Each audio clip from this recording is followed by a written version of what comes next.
My son forged my signature on a $200,000 loan to buy his wife designer everything, then disappeared when the bank came calling. I lost my house, my savings, everything I'd worked 40 years to build. But when I found out why he really needed that money, and what his wife had been hiding, the truth changed everything. Before we continue, please subscribe to the channel and let us know where you're listening in the comments. The foreclosure notice felt heavier than it should have. 2 sheets of legal paper that weighed nothing, but somehow crushed 40 years of careful living into dust. I set it beside my morning coffee, the words, "Final Notice," bleeding through the thin paper like a stain I couldn't wash out. My kitchen had never felt smaller. The same yellow walls Martha had painted 23 years ago, back when we thought we'd grow old here together. Same cracked linoleum that we'd promised to replace next year for a decade. Same view of the neighbor's fence through the window above the sink. Everything familiar, everything about to disappear.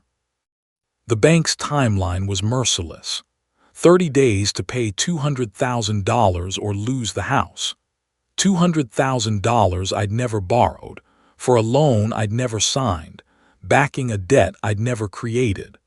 But according to Chase Manhattan, my signature was on every document, my social security number verified on every form, my credit history attached to every payment that had never been made.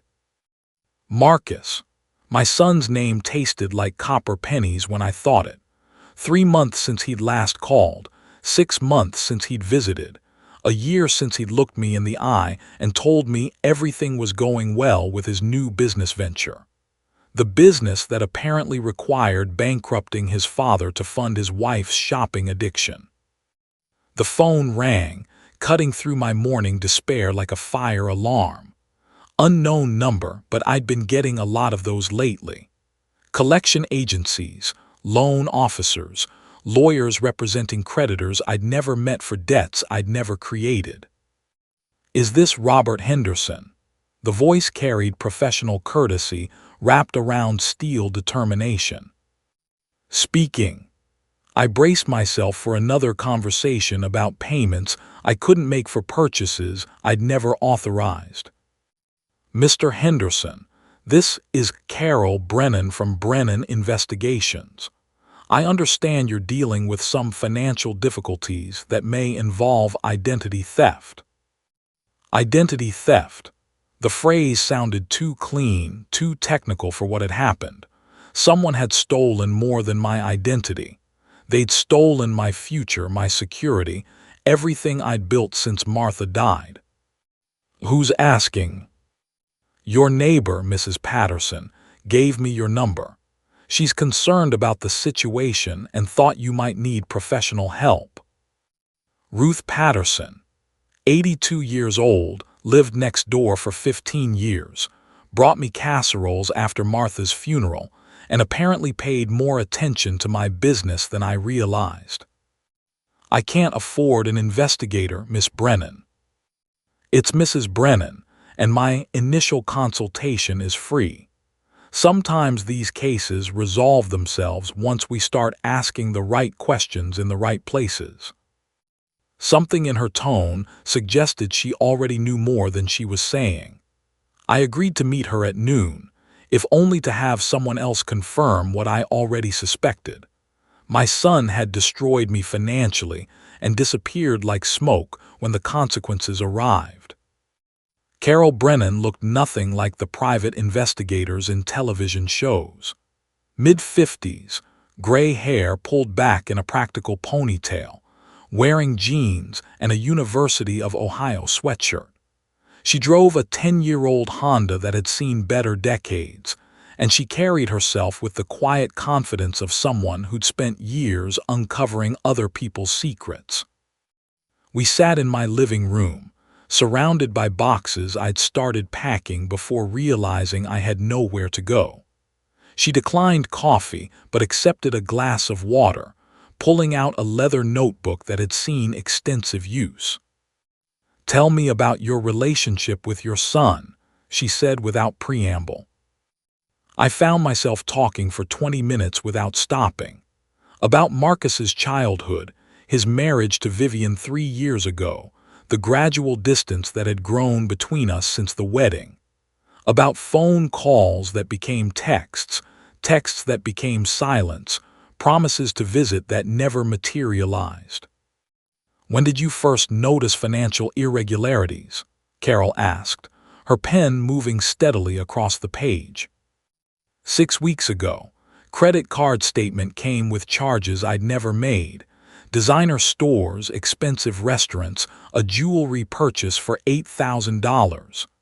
I pulled out the folder I'd been building, documents that told the story of my financial destruction. Then the loan documents showed up. She reviewed everything methodically. Bank statements, loan agreements, credit card bills, the forged signature that looked enough like mine to fool a notary. Her expression remained neutral, but I caught her shaking her head slightly at several documents. "Mr. Henderson, I need to ask you something difficult. Are you prepared to prosecute your son if we find evidence of fraud?" The question hit like a physical blow. 40 years of loving someone, of changing diapers and teaching bicycle riding, and helping with homework and celebrating graduations and weddings. 40 years reduced to a legal decision about prosecution. "I don't know," I said honestly. "Because from what I'm seeing here, this isn't just identity theft. This is systematic financial fraud executed by someone with intimate knowledge of your personal information. Someone who knew your social security number, your mother's maiden name, your employment history. Someone who called me dad for 35 years. Carol closed her notebook. "I can trace where this money went, Mr. Henderson. I can follow the digital trail and document every transaction. But you need to decide whether you want justice or reconciliation, because you probably can't have both." "How long will it take?" "Give me a week, maybe less if I find what I think I'm going to find."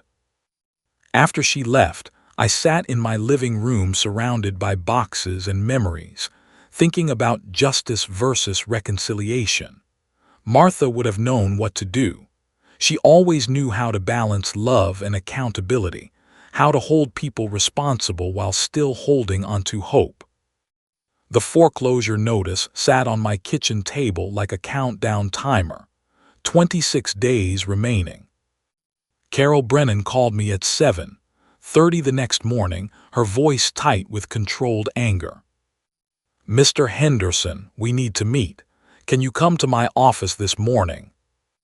"You found something." "I found everything." Her office occupied the second floor of a downtown building that had seen better decades.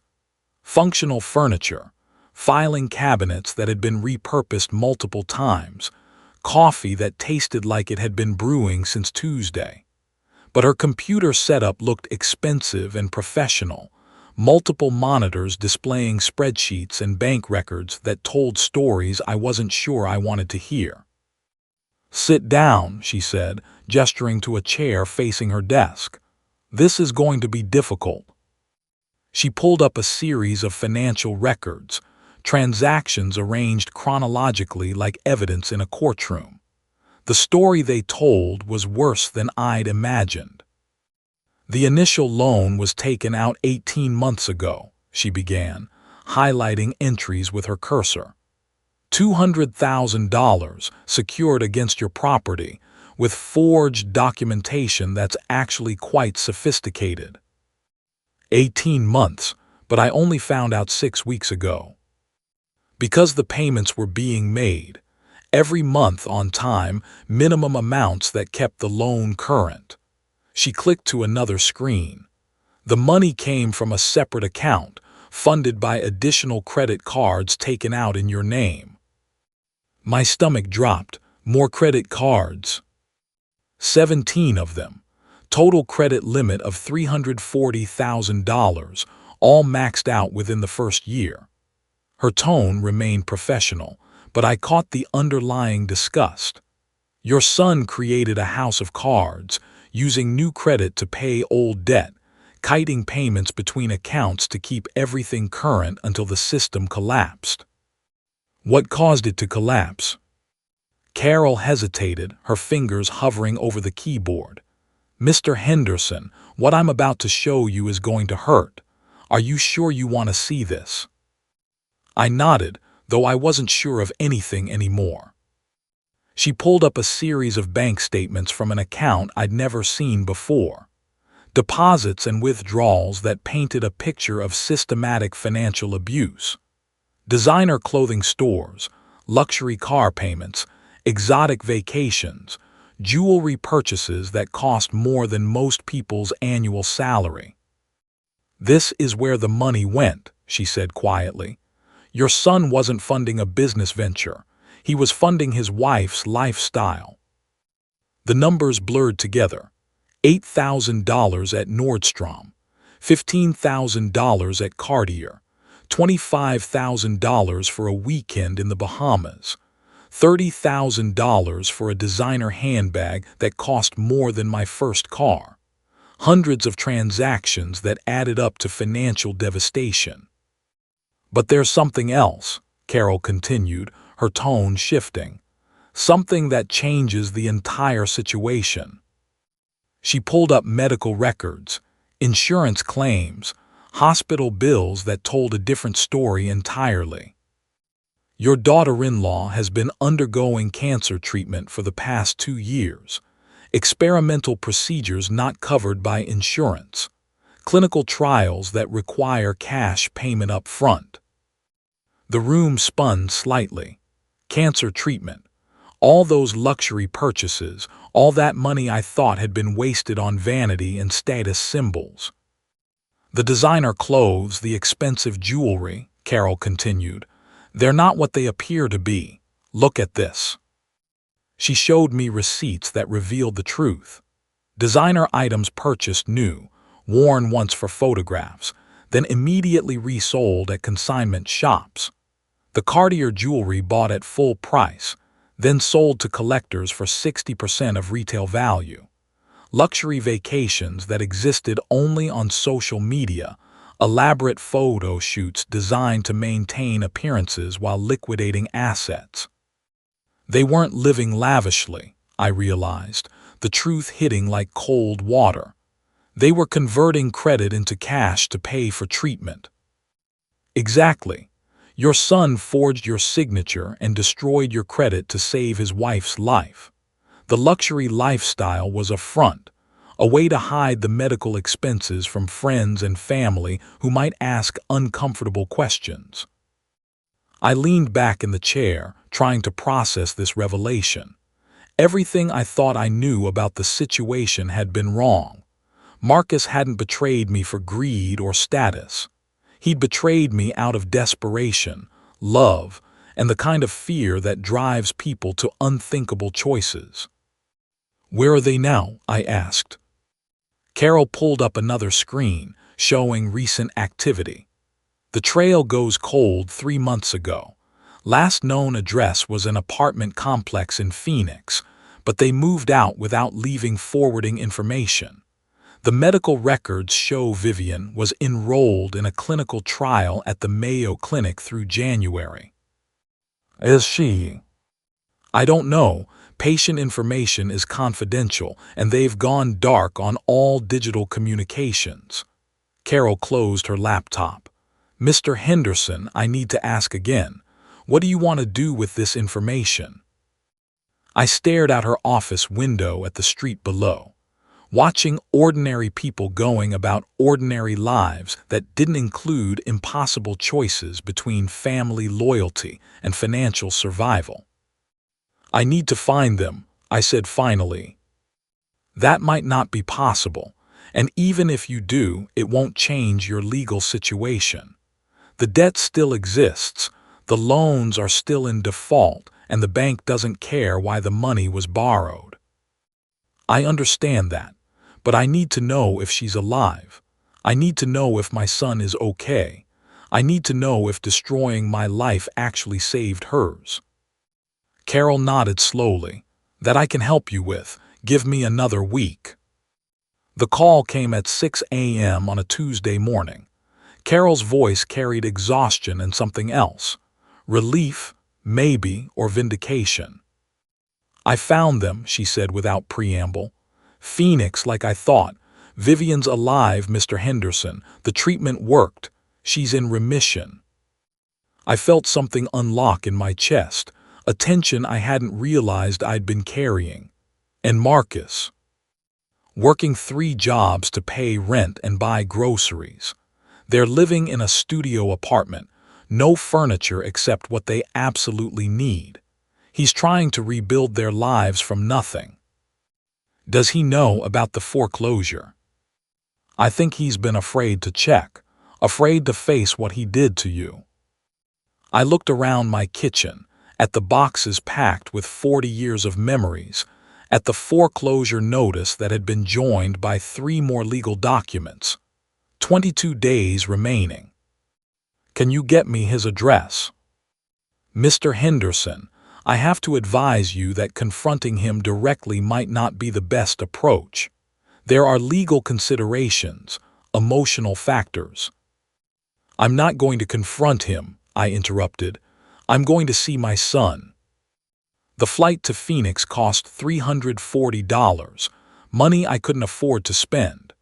But foreclosure was inevitable now, and some things mattered more than financial responsibility. The plane was half empty, filled with business travelers and retirees heading south for warmer weather and cheaper living. I'd never been to Arizona. The heat hit like opening an oven door, dry and immediate and overwhelming.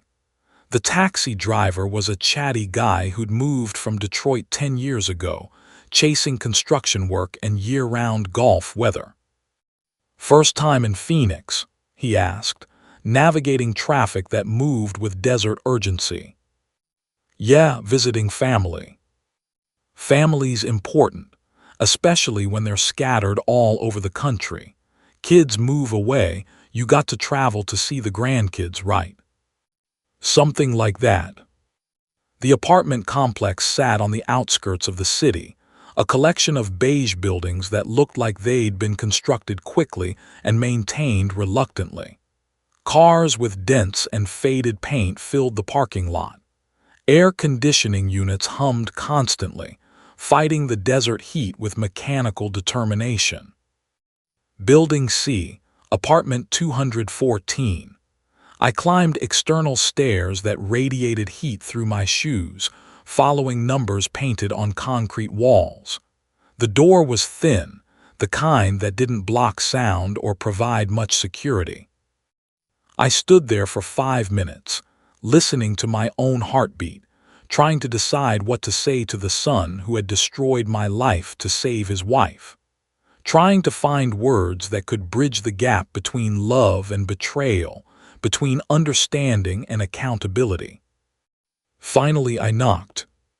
Footsteps approached cautiously. A voice I recognized called out, "Who is it?" "It's your father, Marcus."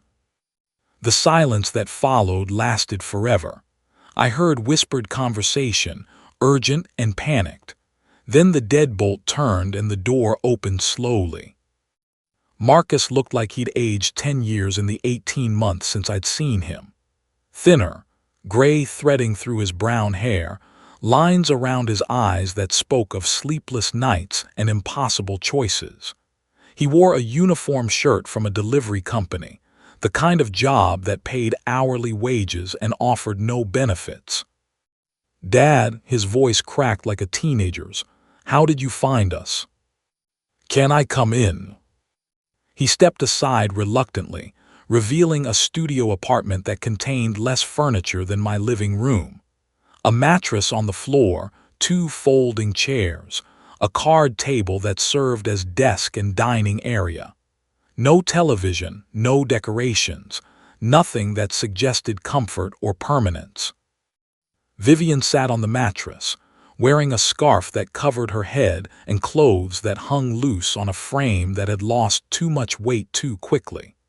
She looked up at me with eyes that held shame and gratitude and terror in equal measure. "Mr. Henderson," she whispered, "I'm so sorry."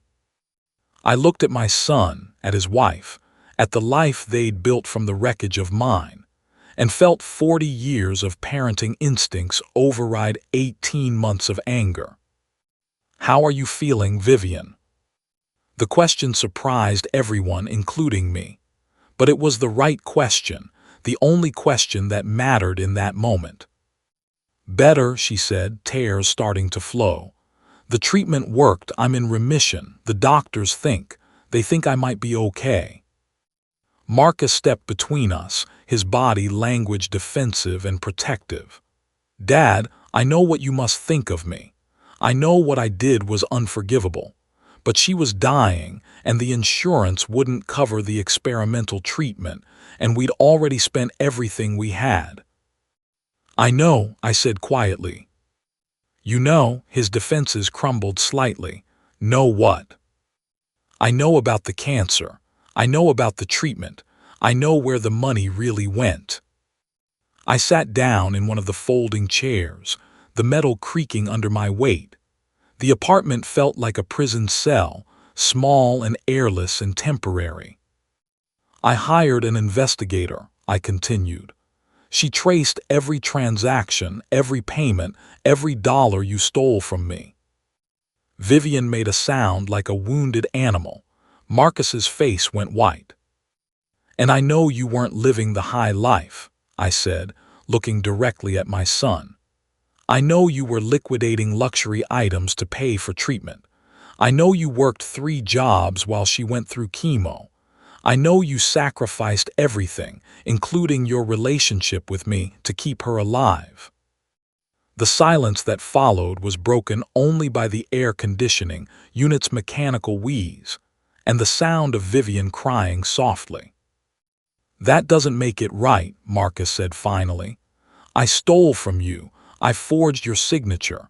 I destroyed your credit and put your house at risk. Understanding why doesn't change what I did." "No, it doesn't." "So what happens now?" His voice carried the exhaustion of someone who'd been running from consequences for too long. "Are you here to have me arrested?"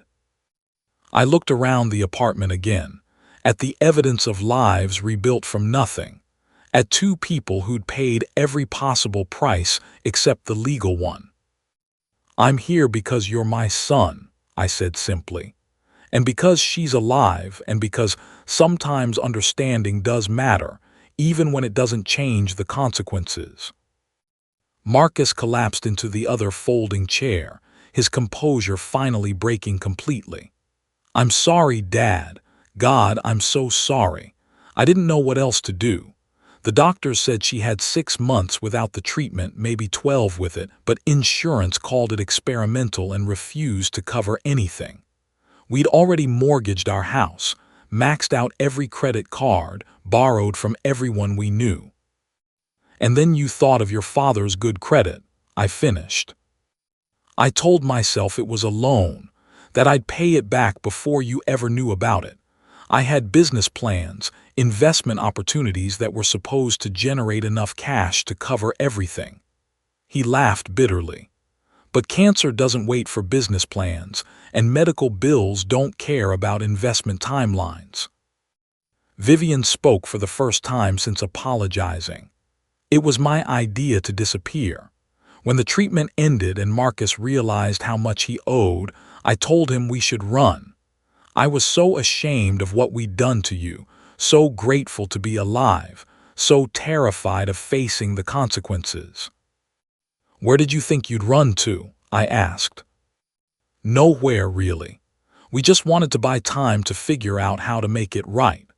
Marcus has been working 80 hours a week, trying to save money to start paying you back, but rent and food and basic survival take everything." I reached into my jacket pocket and pulled out the foreclosure notice, now worn soft from handling. I set it on the card table between us. 22 days, I said. "That's how long I have before the bank takes the house." Marcus read the document, his face cycling through shock, horror, and devastating guilt. "Oh God, Dad, I'm so sorry. I thought I had more time. I thought the minimum payments would keep everything current until I could." "The house of cards collapsed," I said, using Carol's phrase. "You can't indefinitely pay credit cards with other credit cards. Eventually, the system fails." "What can we do?" Vivian asked desperately. "There has to be something. We can sell everything, move somewhere cheaper, work more jobs." "You have nothing left to sell," I observed, "and there aren't more hours in the day to work." The truth settled over the apartment like dust. 3 people, 3 lives, all trapped by circumstances that had no good solutions. "There is one option," I said slowly. Both of them looked at me with desperate hope. "I can file criminal charges. Identity theft, fraud, forgery. The prosecutor's office loves these cases because the evidence is clear and the convictions are easy." Marcus nodded slowly. "And what would that accomplish?" "Prison time for you. Maybe 5 years, maybe more. But also restitution orders, garnished wages, a paper trail that proves I was a victim rather than a conspirator." "And that would save your house?" "It might. Banks are more willing to work with fraud victims than with deadbeat borrowers. Might not save the house, but it would save my credit and my reputation." The proposal hung in the air like a challenge. Father versus son, love versus survival, understanding versus accountability. "Do it," Marcus said without hesitation. "Marcus, no," Vivian protested. "Do it, Dad, turn me in. I deserve whatever consequences come from this. I made these choices and I have to face them." I looked at my son, seeing something in his face I hadn't seen since he was a boy. Honor, maybe, or integrity finally outweighing desperation. "There's another option," I said quietly. "What?" "We face this together." The meeting with the bank took place on a Thursday morning in a conference room that smelled like carpet cleaner and broken dreams. Carol Brennan sat beside me, her laptop open and ready. Across the table, 3 bank representatives arranged documents with bureaucratic efficiency. "Mr. Henderson," the lead banker began, "we appreciate you coming in, but our position hasn't changed. The loan is in default. Foreclosure proceedings are already underway, and we need resolution within 14 days. "I understand that," I replied, "but I have new information that changes the situation significantly." Carol opened her laptop, pulling up the financial records she'd compiled over 2 weeks of investigation. Mr. Henderson was the victim of identity theft and fraud perpetrated by a family member. We have complete documentation of how the loan was obtained through forged documents and false representations. The banker's expression shifted slightly. "You're saying you didn't authorize this loan?" "I'm saying my son forged my signature and stole my identity to secure funding for his wife's cancer treatment. I have medical records, bank statements, and a full confession that explains exactly what happened." I slid Marcus's written statement across the table. 4 pages of legal-sized paper that detailed every forged document, every false representation, every dollar stolen from my good name and credit history. "Mr. Henderson," the second banker said, scanning the confession, "this is a criminal matter. If you're alleging fraud, you need to involve law enforcement." "We have," Carol interjected. "Detective Morrison with the Financial Crimes Unit is reviewing the case, but Mr. Henderson is hoping to resolve this civilly rather than pursuing prosecution." The room fell silent except for the sound of papers shuffling and air conditioning humming. The bankers exchanged glances that spoke of procedures and policies and legal department consultations. "What exactly are you proposing?" the lead banker asked. I took a deep breath, committing to a plan that would change everything for everyone involved. "My son wants to make this right. He's prepared to sign over all assets, submit to wage garnishment, and enter into a long-term repayment plan. In exchange, I'm asking you to restructure the loan terms to something manageable and halt foreclosure proceedings." Mr. Henderson, even with wage garnishment, we're talking about decades of payments to recover $200,000. Then we're talking about decades of payments. My son made these choices, and he'll spend the rest of his working life paying for them. But destroying my house and my credit won't recover your money any faster. Carol pulled up additional screens on her laptop.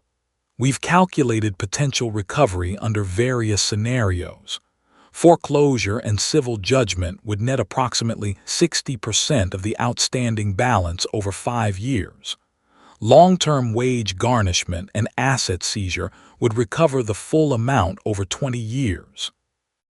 20 years, the banker repeated. "My son is 35 years old," I said.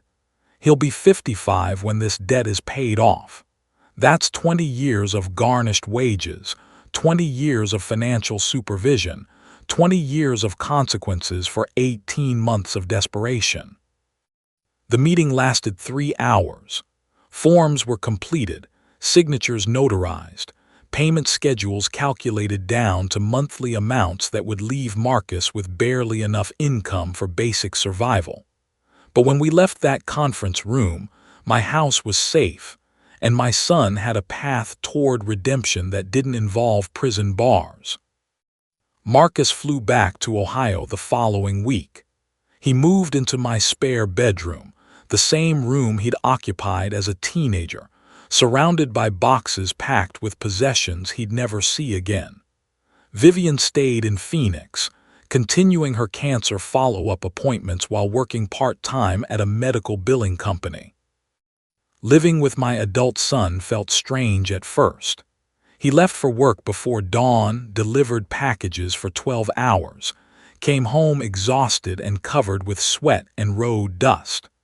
We ate simple dinners together, watched evening news, avoided conversations about the elephant in the room that was our completely altered relationship. 3 weeks into our new arrangement, I found him in the kitchen at 2 a.m., sitting at the table with a calculator and stack of bills.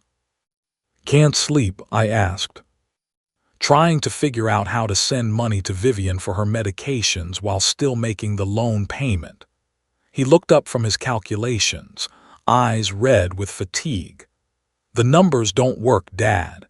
Even with wage garnishment, even with living here rent-free, there's not enough left over for 2 people to survive on." I poured myself a glass of water, buying time to find the right words. "What if there was another way?" "What do you mean?"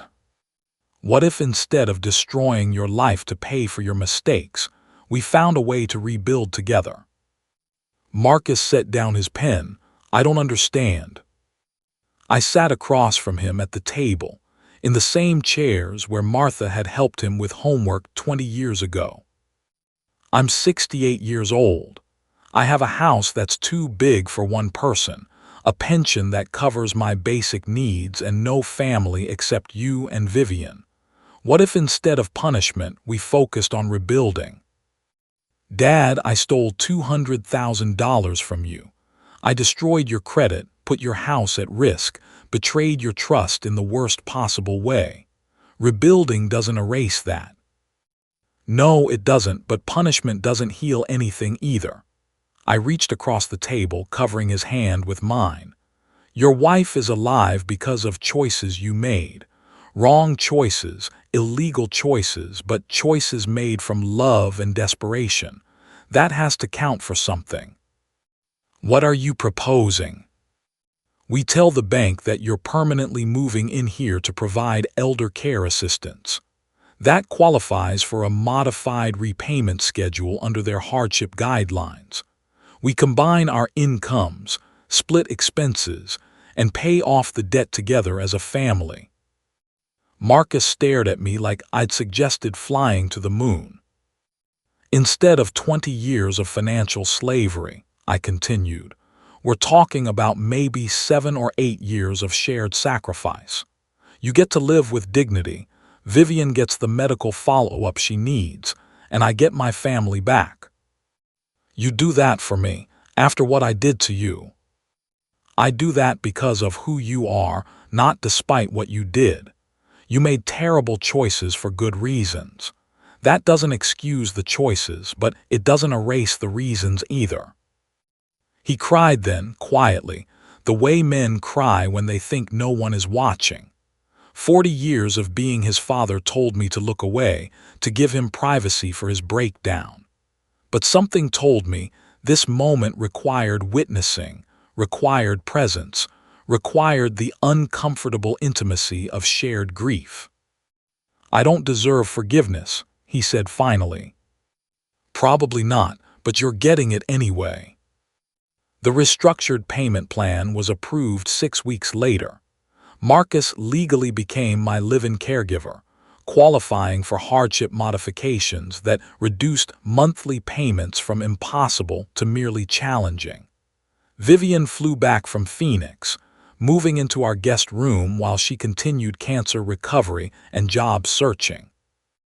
Living as a 3-person household took adjustment. Shared expenses, coordinated schedules, bathroom schedules that required negotiation. But it also brought unexpected benefits. Vivian's cooking skills transformed our simple dinners into actual meals. Marcus's mechanical aptitude kept the house in better repair than it had been in years.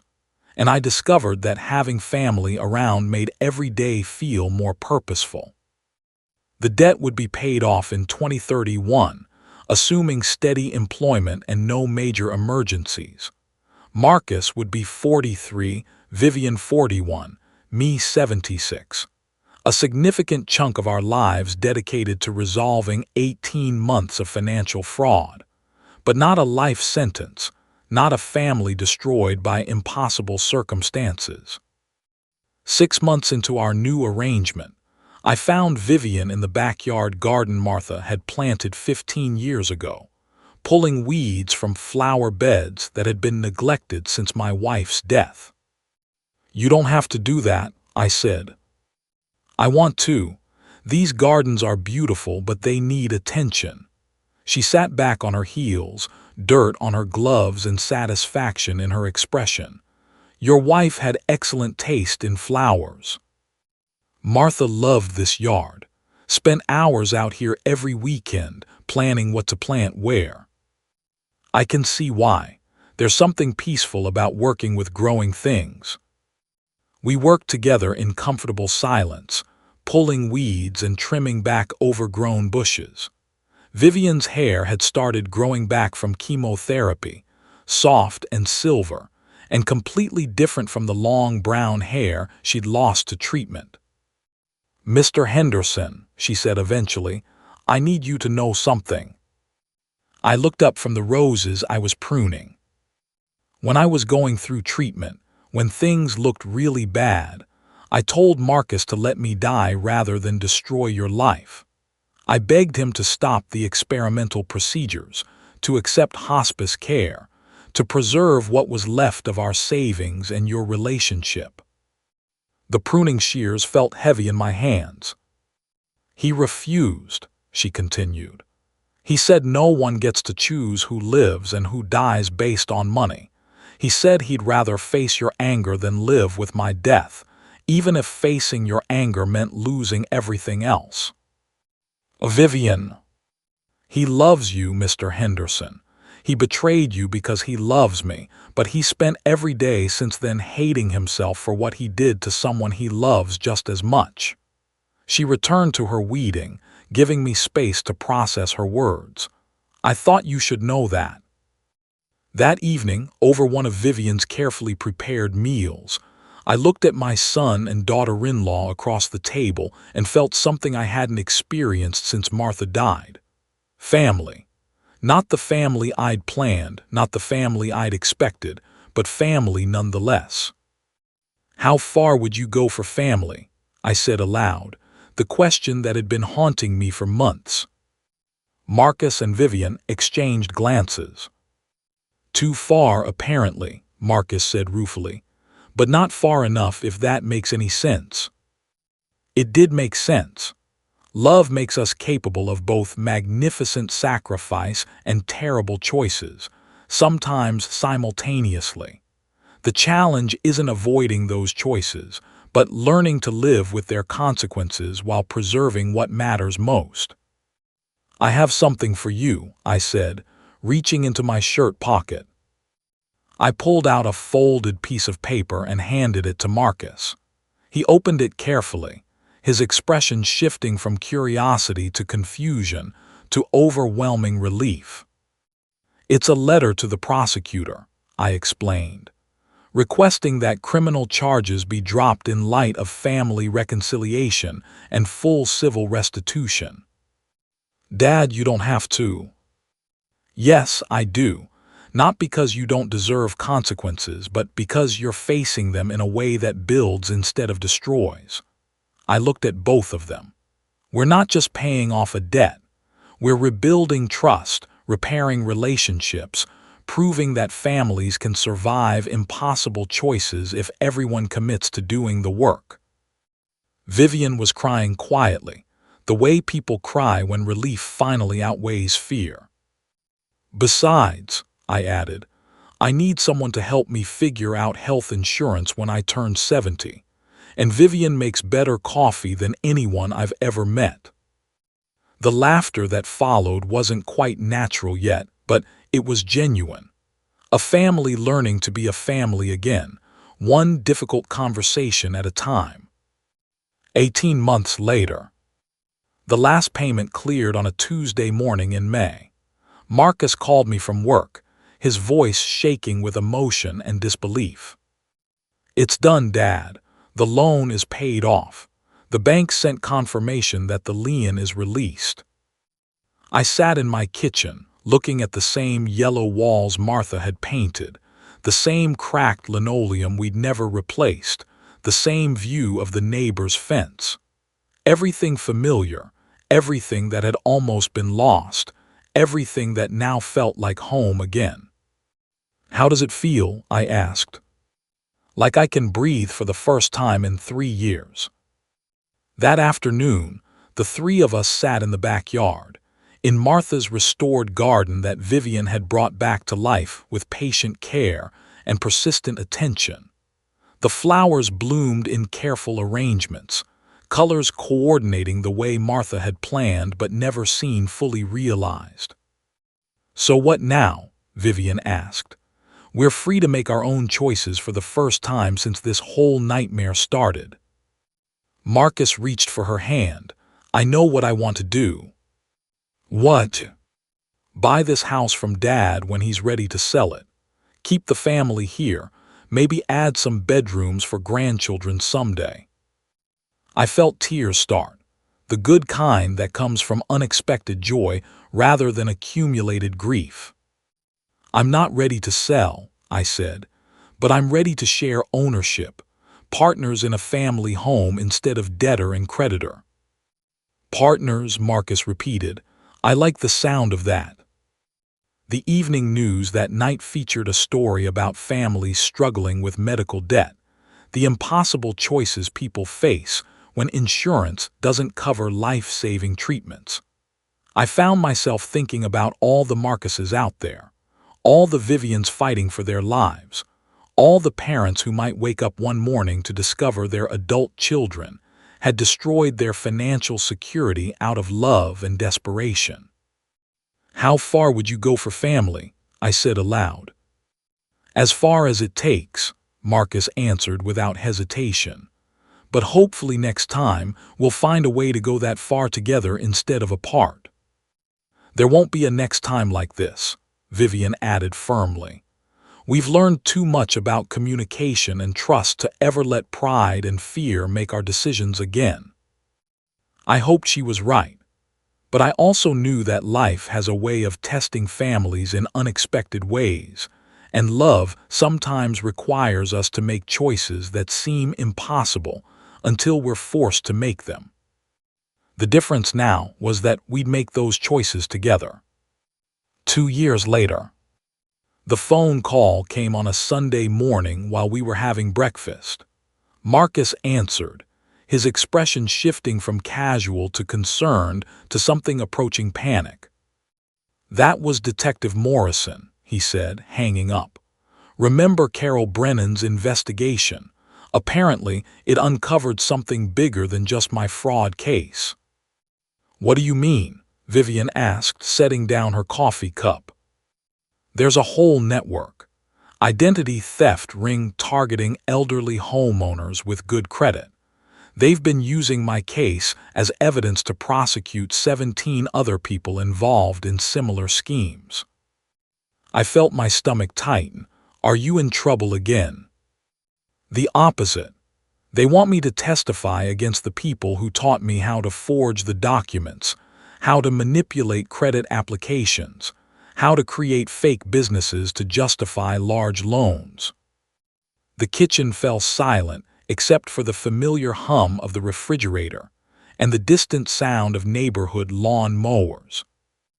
"I never told you how I knew what to do," Marcus said quietly. "How I knew which documents to forge, which lies to tell, which systems to manipulate." "We figured you'd researched it online," Vivian said. "I did initially, but when basic identity theft wasn't enough to cover Vivian's medical expenses, someone approached me. A guy who worked in loan processing at Chase, someone who knew exactly how to circumvent their security measures." "Someone at the bank helped you?" "A whole group of them. Bank employees, document forgers, credit repair specialists, even some medical billing companies that inflated treatment costs to justify larger loans." Marcus ran his hands through his hair. "They called it compassionate fraud, helping desperate families access money for medical emergencies that insurance wouldn't cover." The scope of what he was describing hit me like a physical blow. Not just my son making desperate choices, but an organized criminal enterprise that preyed on families facing medical crises. "How many people were involved?" I asked. "Detective Morrison says they've identified over 300 victims. Elderly parents whose credit was destroyed by adult children facing medical bankruptcies. The ring operated for almost 5 years before my case started unraveling everything." 300 families, Vivian whispered. 300 families like us, Marcus corrected. People who faced impossible choices and found someone willing to help them make terrible decisions. I thought about those other families, other fathers discovering their life savings had vanished, other couples facing homelessness because someone they loved had committed identity theft to save someone else they loved. "What do you have to do?" I asked. "Testify about how they recruited me, how the system worked, what documents they provided, and how they coached me through the application process." Marcus looked directly at me. "It means our story becomes public record. It means admitting in court, on the record, exactly what I did to you and why. And if you don't testify, the ring keeps operating. More families get destroyed. More elderly people lose everything because their children are desperate, and there's a criminal network ready to exploit that desperation." I understood the choice he was facing. Protect our family's privacy, or expose the system that had enabled our near destruction while helping to destroy hundreds of other families. "When's the trial?" I asked. 6 months. But Dad, you need to understand what testifying means. Media coverage, public scrutiny, everyone knowing that your son stole your identity and nearly cost you your house. I looked around my kitchen, at the yellow walls that had witnessed 40 years of family history, at the table where we'd rebuilt our relationships one difficult conversation at a time. "You know what?" I said finally. "Let them know. Let everyone know that families can survive anything if they're willing to do the work together." The courthouse steps felt like a stage designed for uncomfortable performances. News cameras captured images of families arriving to testify. Reporters asked questions about financial fraud and medical desperation. Protesters held signs demanding healthcare reform and stricter penalties for identity theft. Marcus wore the same suit he'd gotten married in, now loose around shoulders that had lost weight from months of physical labor and stress. Vivian sat beside him, her hair fully grown back but her hands still shaking from the anxiety of public testimony. "You don't have to be here for this," Marcus told me as we approached the courthouse entrance. "Yes, I do.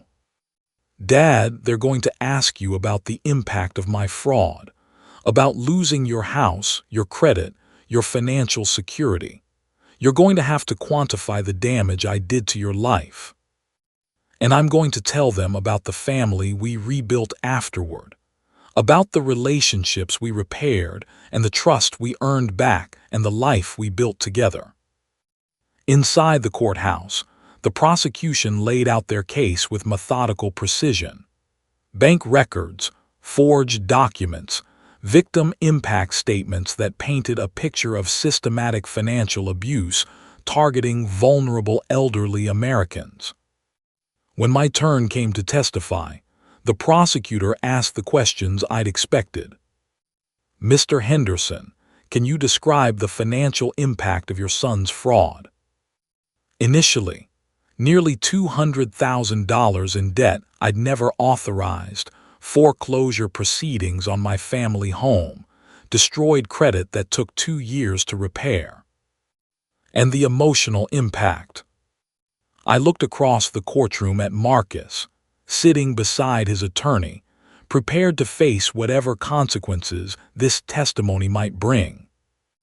"The worst part wasn't the money," I said. "It was believing that my son had stolen from me for greed, for status, for things that didn't matter. The emotional impact was thinking I'd failed as a father, that I'd raised someone who would destroy his family for material possessions." "But you later learned the true motivation for the fraud." "I learned that my son forged my signature and stole my identity to save his wife's life. That he worked with criminals not for personal gain, but because he was desperate to pay for cancer treatment that insurance wouldn't cover." The prosecutor paused, consulting her notes. "Does understanding his motivation change your assessment of the crime's impact?" "It changes everything," I said clearly. "Understanding why something happened doesn't excuse it, but it determines whether repair is possible. My son committed fraud, but he committed it for love. That's redeemable. Greed isn't." "Have you been able to repair your relationship with your son?" "We didn't just repair it. We rebuilt it into something stronger than it was before. We learned to communicate about difficult things, to face problems together instead of protecting each other from uncomfortable truths." "Mr. Henderson, do you believe your son should face criminal penalties for identity theft?" The courtroom fell silent. 12 jurors, dozens of spectators, news reporters, and court officials all waited for my answer. "I believe my son should face consequences that serve justice rather than just punishment. He spent 3 years making financial restitution, accepting responsibility, and working to rebuild the trust he violated. He's also helping prosecute the criminal network that enabled his crime and continues to prey on desperate families." I looked directly at the jury. Criminal penalties that separate families and eliminate earning potential serve punishment. But my son taking responsibility, making restitution, and helping stop others from making the same mistakes, that serves justice. The defense attorney's cross-examination focused on the complexity of medical debt and insurance coverage, the impossible choices families face when someone they love needs treatment they can't afford. Mr. Henderson, prior to your son's fraud, were you aware of the financial crisis facing your daughter-in-law's medical treatment? No, they protected me from knowing about her diagnosis, her prognosis, and the costs of experimental treatment. If you had known, would you have helped financially? The question I'd been avoiding for 3 years, the one that made everything more complicated. Yes, I said without hesitation. If I'd known Vivian was dying and treatment was available but not covered by insurance, I would have mortgaged my house myself to pay for it. So the fraud was unnecessary. Your son could have simply asked for help. The fraud was unnecessary because my son was too proud to admit he needed help and too protective to burden me with impossible choices. I paused, making sure the jury understood. But families don't always communicate perfectly, especially when the stakes are life and death. What would you say to other families facing similar medical crises? Talk to each other. Ask for help before desperation makes you vulnerable to criminals who profit from fear and love and impossible circumstances. The trial lasted 2 weeks. Testimony from bank employees who processed fraudulent loans, document forgers who taught families how to manipulate credit systems, medical billing specialists who inflated treatment costs, and dozens of families whose lives had been destroyed by compassionate fraud. The jury convicted 17 defendants on multiple counts of conspiracy, identity theft, and financial fraud. Marcus received a suspended sentence and 5 years of probation in exchange for his cooperation and testimony. But the most important verdict happened 3 months later, when Congress passed the Medical Debt Protection Act, legislation inspired directly by testimony from our trial. The new law required insurance companies to cover experimental treatments for terminal diagnoses, established emergency medical lending programs, and created legal protections for families facing medical bankruptcies. 300 families, Vivian said, reading the news coverage of the bill signing. 300 families who went through hell so other families won't have to make the same impossible choices. It doesn't undo what happened to any of us, Marcus added, but maybe it prevents what happened to us from happening to other people. I folded the newspaper, thinking about cycles of damage and repair, about how sometimes the worst things that happen to families create opportunities to help other families avoid the same pain. How far would you go for family? I said, the question that had started this entire journey. As far as necessary, Marcus answered, but hopefully never again alone. 5 years later, the grandchildren arrived on a Tuesday morning in March. Twin girls, born 6 weeks early but healthy, with their mother's determination and their father's stubborn streak already evident in their grip strength. I held them in the hospital room while Marcus and Vivian navigated the chaos of new parenthood, marveling at how small hands could hold such enormous possibility. What are we going to tell them about all this? Vivian asked, exhaustion and joy mixing in her voice. We'll tell them the truth, I said. That families make mistakes, that love sometimes leads to terrible choices, that forgiveness is possible but not automatic, and that medical debt nearly destroyed their family before they were born. We'll tell them that their parents fought for each other and learned to fight together, That their grandmother survived cancer because people who loved her were willing to risk everything. That their family came through impossible circumstances by refusing to give up on each other.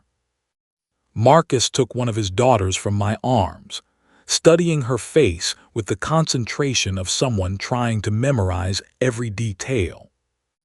"We'll tell them that character isn't determined by the mistakes you make," he said quietly. "It's determined by what you do after you make them." "And we'll tell them," I added, "that families are worth saving, even when saving them requires more than you think you have to give." The twins fell asleep in our arms, unaware that their very existence represented victory over circumstances that had nearly destroyed the people who loved them most. They would grow up in a house purchased through wage garnishment and financial hardship, raised by parents who understood that love sometimes required impossible sacrifices, surrounded by extended family that had been rebuilt through forgiveness and shared determination. But they would also grow up with comprehensive health insurance, legal protections against medical debt, and emergency lending programs that would prevent them from ever facing the choices their parents had confronted. "How far would you go for family?" Vivian asked, looking at her sleeping daughters. "As far as they need us to go," Marcus answered. "But hopefully, because of everything we went through, they'll never need us to go as far as we did." I looked at my son, my daughter-in-law, my granddaughters, and felt something Martha would have recognized. Family. Not the family any of us had planned, not the family we'd expected, not the family that had existed before medical crisis and financial fraud and criminal trials had tested every relationship to its breaking point. But family nonetheless. Family that had survived impossible choices by learning to make different choices. Family that had faced consequences by creating accountability. Family that had rebuilt trust by earning it back one difficult decision at a time. Outside the hospital room, life continued with its ordinary complications and unexpected challenges. But inside that room, holding newborn hope in arms strengthened by years of carrying more weight than anyone should have to bear, we knew something important about love and survival, and the distance people will travel for those they refuse to abandon. Sometimes the answer to how far would you go for family is too far. But sometimes, if you're willing to do the work of repair and rebuilding, too far becomes just far enough to find your way back home. The letter arrived on the 5-year anniversary of our first courthouse testimony.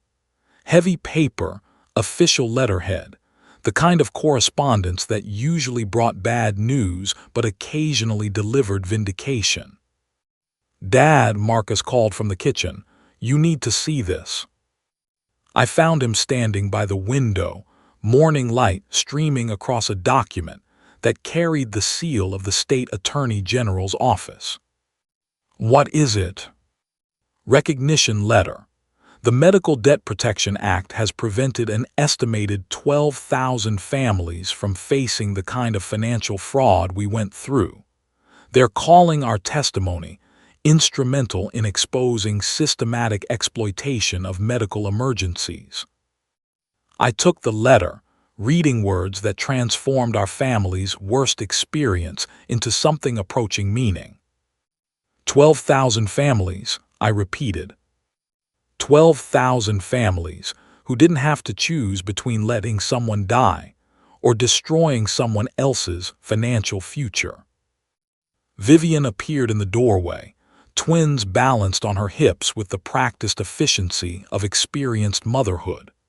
At 3 years old, Emma and Sarah had inherited their grandfather's mechanical curiosity and their parents' determination to fix whatever was broken.